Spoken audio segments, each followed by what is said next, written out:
প্রথম বিশ্বযুদ্ধ। সেই সময় ওসমানী সাম্রাজ্য জার্মানির পক্ষে দাঁড়ায়।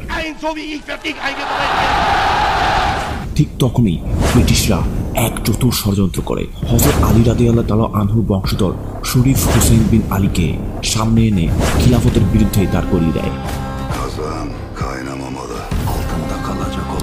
কিন্তু এখানেই শেষ নয়, পরে সেই শরীফ আলীকেই তারা প্রতারণা করে বাদ দিয়ে দেয়।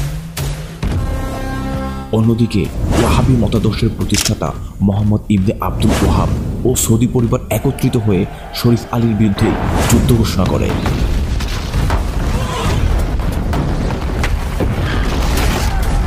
মুসাইলমা কাজ্জাব এক ভণ্ড, যে একটি শক্তিশালী গোত্রের প্রধান ছিলেন এবং ক্ষমতার দাপুটে নিজেকে নবী দাবি করেছিলেন। আর এই সৌদ পরিবার ওই অঞ্চল বা ওই গোত্র থেকেই উঠে এসেছিল। ধর্মীয় মতভেদ, রাজনৈতিক চক্রান্ত আর বিশ্বাসঘাতকতার এই খেলায় ধীরে ধীরে ভেঙে পড়ে ওসমানী সাম্রাজ্য।